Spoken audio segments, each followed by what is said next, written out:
En GESELCA hay una fuerza muy poderosa que nos mueve a creer que todo es posible. Es la energía que viene de los corazones de la gente que como nosotros enfrenta grandes desafíos para alcanzar sus sueños. GESELCA, energía que construye futuro.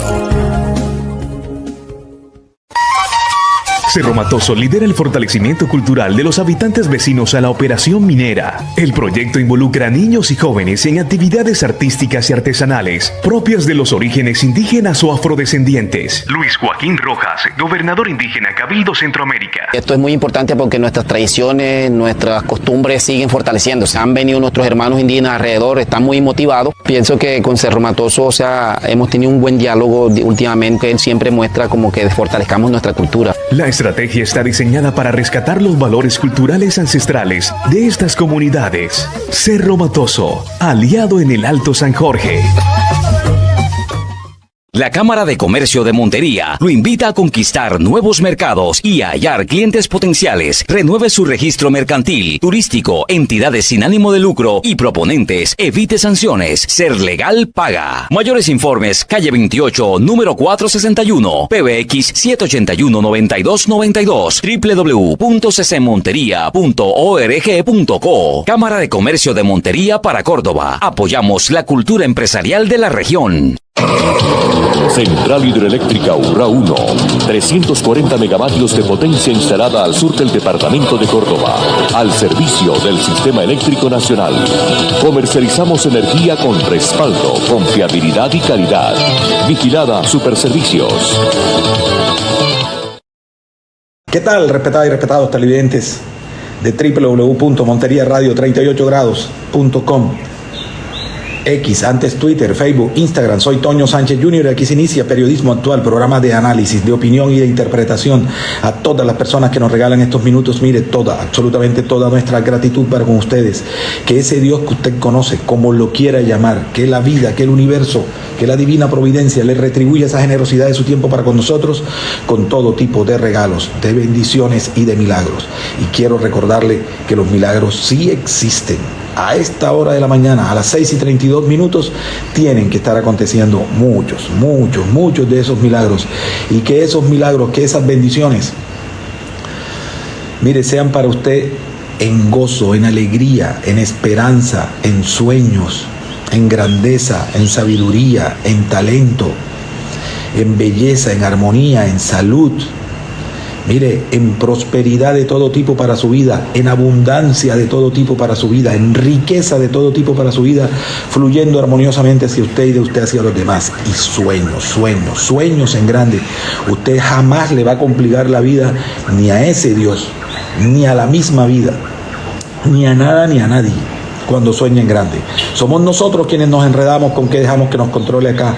Por eso cada mañana, de manera muy afectuosa y también muy respetuosa, invitarla a que se convierta en esa férrea celadora, en ese férreo celador de esos pensamientos. Acondúctelos, redirecciónelos, enfóquelos única y exclusivamente en pro de sus sueños. Vea, mire, que se va a caer, que le van a hacer zancadillas, que se va a autosabotear, no lo dude, pero se levanta y sigue persiguiendo esos sueños. Va a haber gente que va a criticar sus sueños, que no va a querer que se cumplan sus sueños. Eso no va a definir si se cumplen o no.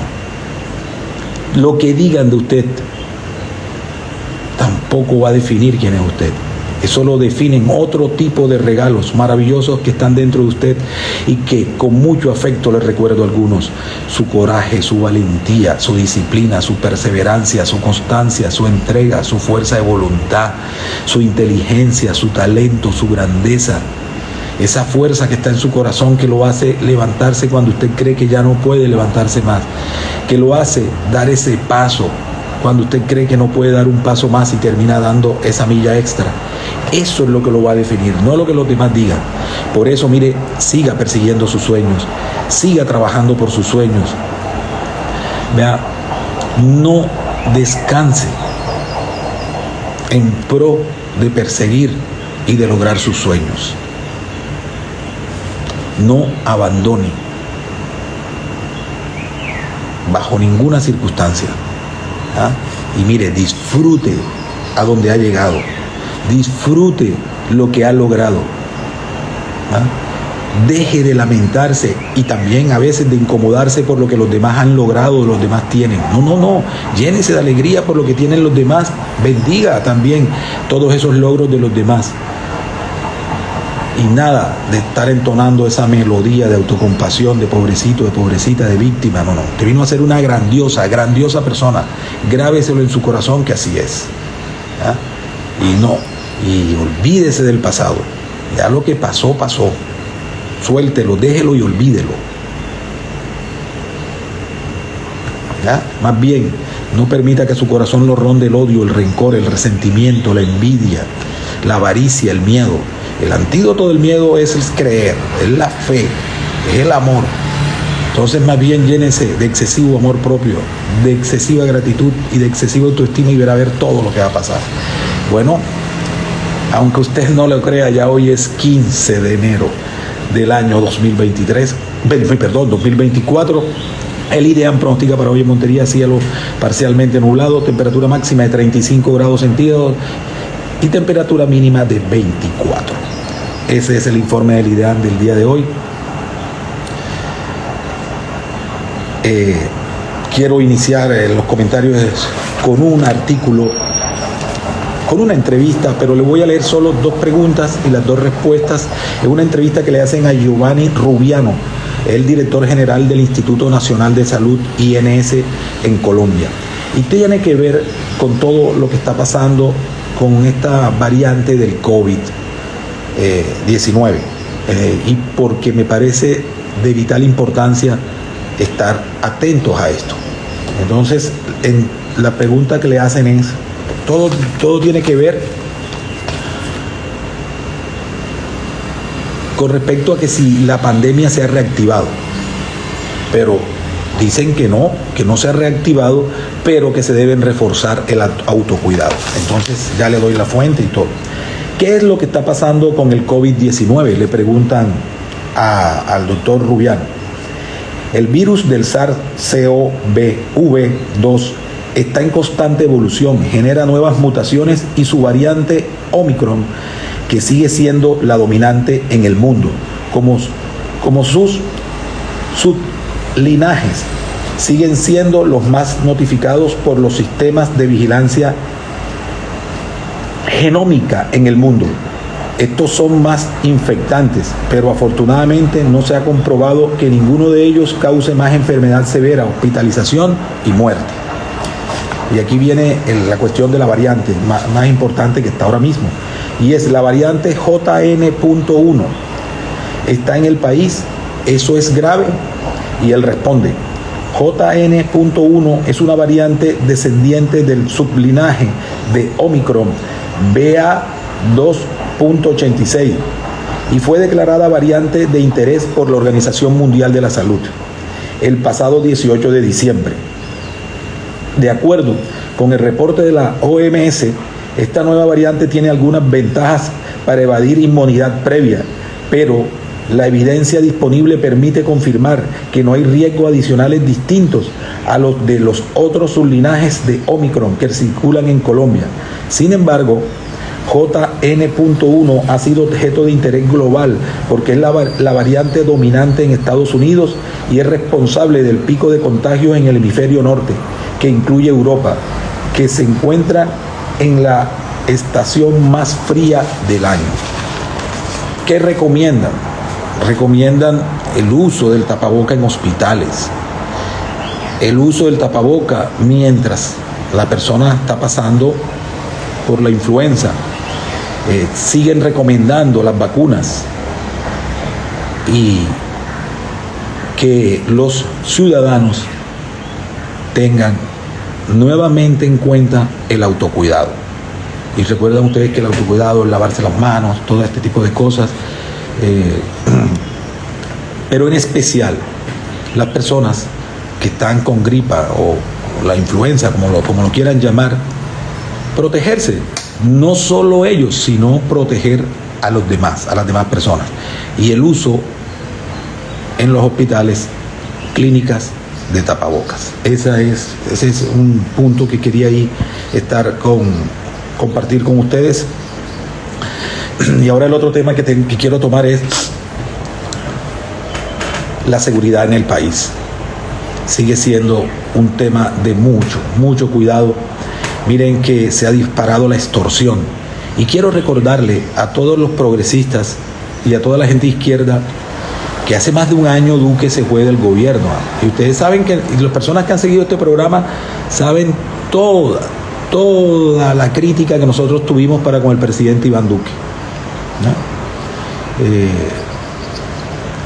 En el sentido de que en su momento hasta responsable lo hicimos de que hubiésemos permitido que se hubieran dado unas elecciones como esta y que hubiera llegado un presidente de izquierda como el que llegó. Pero en fin, bueno, eso fue en su momento. Pero ¿por qué hago la referencia? Porque como los progresistas, todo lo que pasa en Colombia, la responsabilidad no es de ellos, sino de otros, porque esa es una característica de ellos, no asumir responsabilidades. Mire, cuando usted iba a ser presidente, o cuando estas personas aspiraron y querían ser presidente, ya el diagnóstico de Colombia estaba. Y uno de los diagnósticos de Colombia, uno no necesita ser estadista, ni politólogo, ni violentólogo, para saber todo el problema de orden público y de violencia y de inseguridad que hay en toda Colombia. Eso no es un secreto. Entonces, pero como toda la responsabilidad estaban en los gobiernos anteriores y todos se lo echaban a Duque, yo quiero decirles a toda esta gente de la izquierda y del progresismo que ya él no está. Creo, pues, hace mucho tiempo. Creo que el que está en la casa de Nariño, esa la casa del terror, que está en Bogotá, es otra persona. Y esa persona tiene que asumir esa responsabilidad de la seguridad del país. Mire, de nada va a servir todas las buenas intenciones de los gobernadores, de los alcaldes, y en especial de esos alcaldes que están en zonas de conflicto. De nada van a servir todas sus buenas intenciones si no hay seguridad. ¿De qué van a servir si arreglan las vías si no hay seguridad? ¿Quién le va a ir a comprar? Ahí salió, bueno, les decía, como inicié el comentario, de cómo se ha incrementado la extorsión, y esa es la que reportan. O sea que hay un sublistado, un subregistro. ¿Y en qué consiste ese? En todas las personas que no denuncian. Y eso es grave. Y en Córdoba no podemos negar que aquí todo mundo está pagando. Mire, ya hay municipios donde están extorsionando hasta los tenderos. Y esa es una práctica que vino de la oficina de Envigado, o sea, que vino de Medellín, pero con la diferencia de que allá cobraban, pero cobraban por seguridad. Entonces las personas que conocen Medellín saben que ahí había unas zonas donde no se podía ir, un sitio como le dicen los San Andresitos, porque allá le dicen el hueco, y las personas no podían ir. Vaya usted a ver si hay un robo allá. ¿Por qué? Porque esos grupos, los combos, como dicen allá, se sectorizaron, entonces cobran por seguridad. O sea, es otro enfoque. Claro que es delictivo, ¿eh? No estoy diciendo que eso es legal, no, estoy diciendo que esa manera o esa forma de estar extorsionando en ciertas regiones de Córdoba es totalmente diferente a la que pasa en Medellín. Y en Medellín son los combos los que están detrás, la oficina. Y allá es pago a cambio de seguridad. No, acá no es eso. Lo que está sucediendo en Córdoba es una extorsión pura, a cambio de nada. A cambio que me tienes que dar plata porque sí. Porque esa es una manera y una forma de vida que se ha ido extendiendo en todo el departamento de Córdoba. Por supuesto que en Colombia, pero estamos en Córdoba, ¿ya? Y nos movemos acá. Y a veces uno, como no la vive, entonces la ignora o mira para otra parte.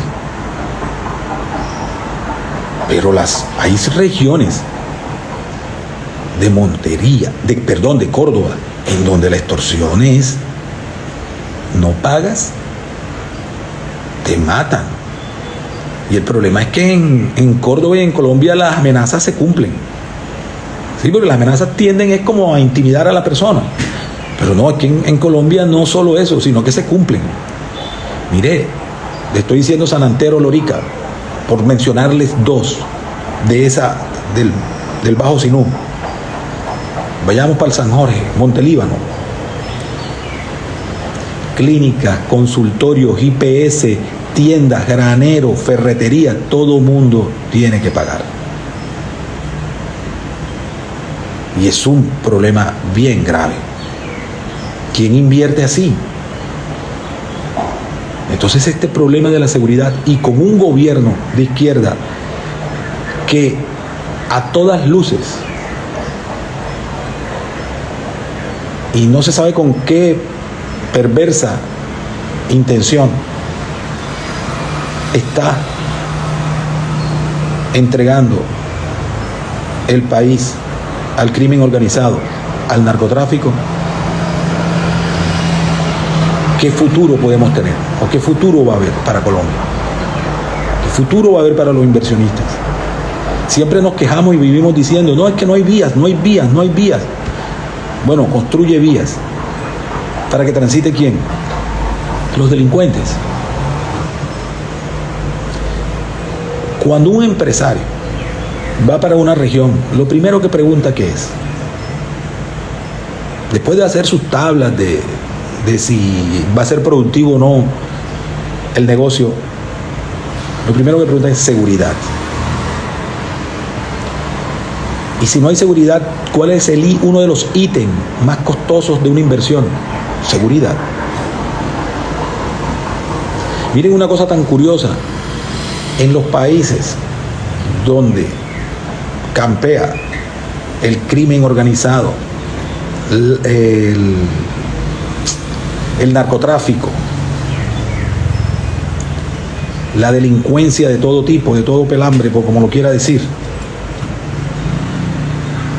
¿cuál es ese negocio que se dispara?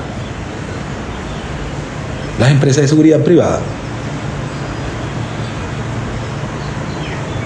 Y llega un momento en que las empresas de seguridad privada tienen un nivel que supera a la institucionalidad. Me refiero a la misma policía. Y van convirtiendo las zonas donde ejercen un poder, casi que un Estado pequeño dentro del Estado. Es un reto muy grande que van a tener los gobernadores, en especial el gobernador de Córdoba, porque no podemos negar que esta es una región que la ha perseguido la violencia, mejor dicho, creo que desde que inició como departamento y tal vez antes, y el reto que tienen los alcaldes, en especial aquellos que están en esas zonas. Y de verdad que es bien, bien terrible todo esto.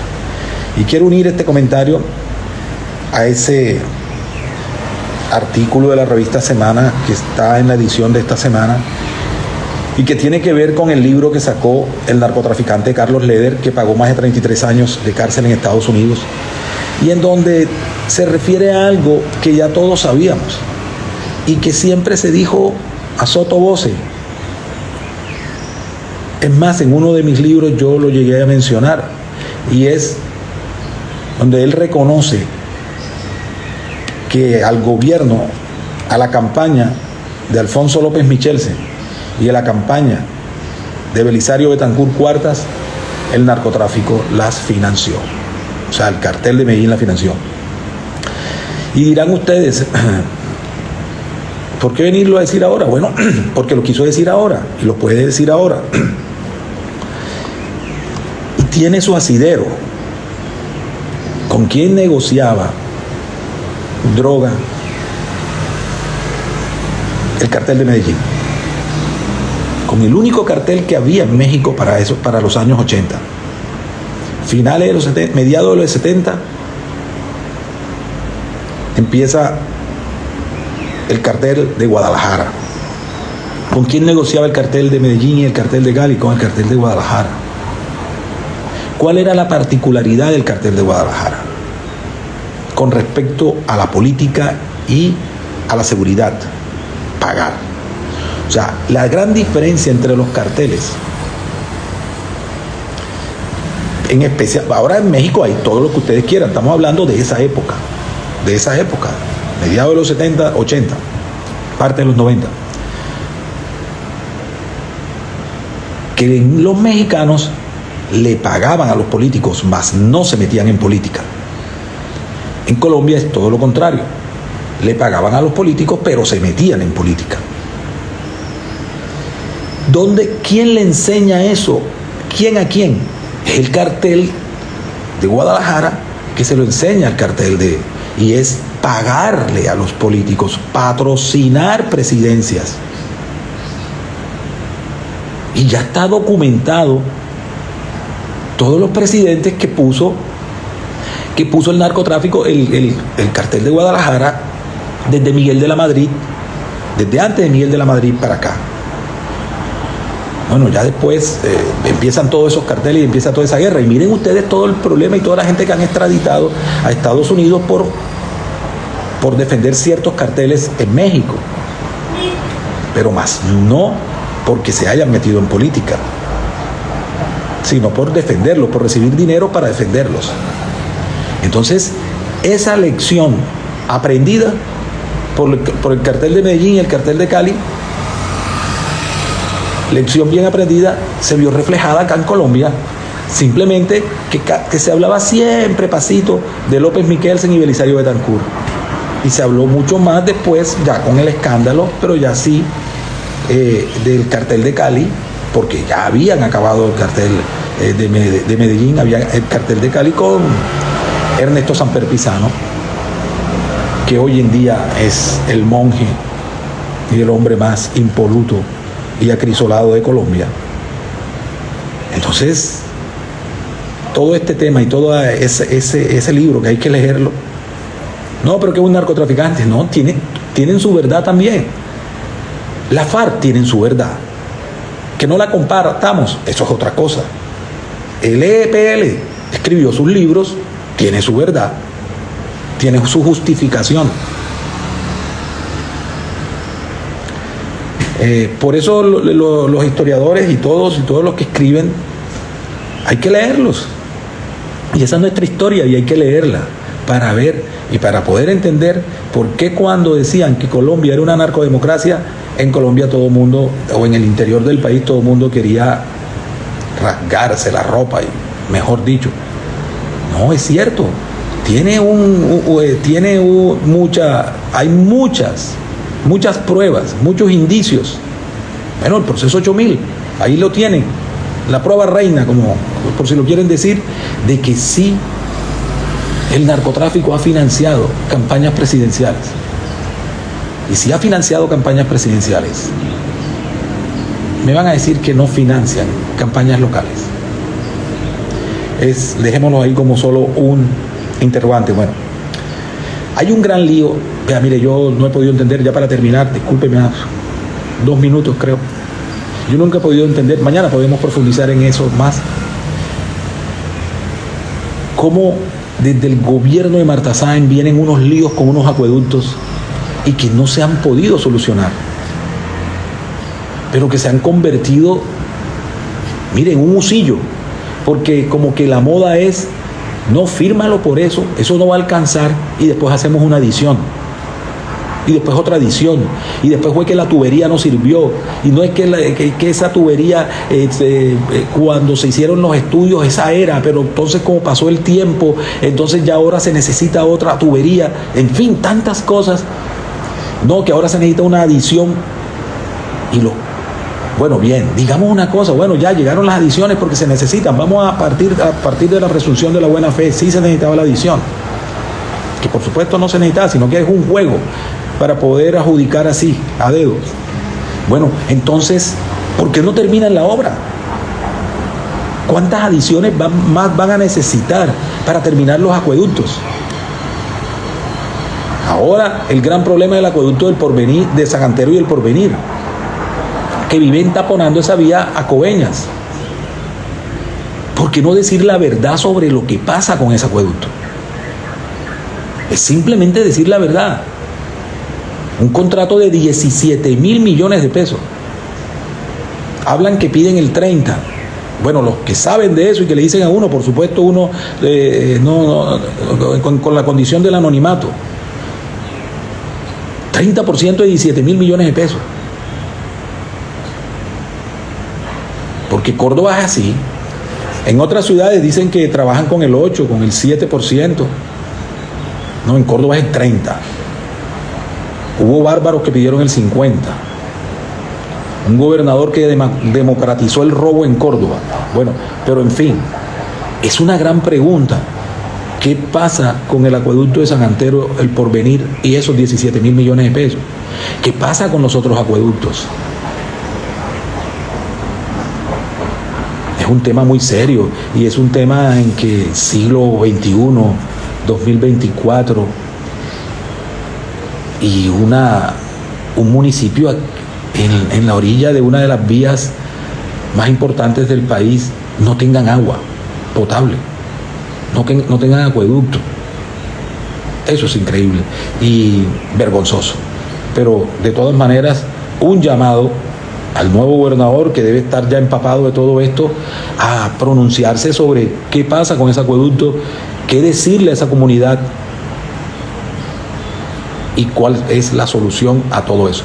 Porque los gobernantes heredan activos y pasivos.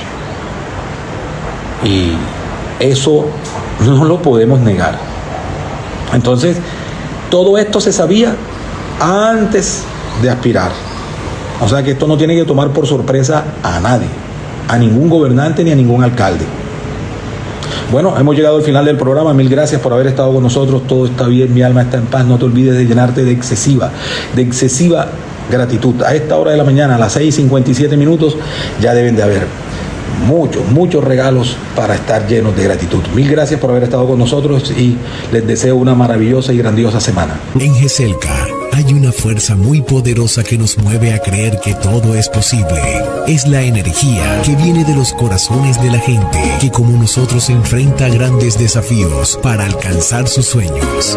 GESELCA, energía que construye futuro. Cerro Matoso lidera el fortalecimiento cultural de los habitantes vecinos a la operación minera. El proyecto involucra a niños y jóvenes en actividades artísticas y artesanales propias de los orígenes indígenas o afrodescendientes. Luis Joaquín Rojas, gobernador indígena Cabildo Centroamérica. Esto es muy importante porque nuestras tradiciones, nuestras costumbres siguen fortaleciéndose. Han venido nuestros hermanos indígenas alrededor, están muy motivados. Pienso que con Cerro Matoso, hemos tenido un buen diálogo últimamente. Él siempre muestra como que fortalezcamos nuestra cultura. La estrategia está diseñada para rescatar los valores culturales ancestrales de estas comunidades. Cerro Matoso, aliado en el Alto San Jorge. La Cámara de Comercio de Montería lo invita a conquistar nuevos mercados y a hallar clientes potenciales. Renueve su registro mercantil, turístico, entidades sin ánimo de lucro y proponentes. Evite sanciones. Ser legal paga. Mayores informes, calle 28, número 461, PBX 781-9292, www.ccmonteria.org.co. Cámara de Comercio de Montería para Córdoba. Apoyamos la cultura empresarial de la región. Central Hidroeléctrica Urrá 1, 340 megavatios de potencia instalada al sur del departamento de Córdoba, al servicio del Sistema Eléctrico Nacional. Comercializamos energía con respaldo, confiabilidad y calidad. Vigilada Superservicios.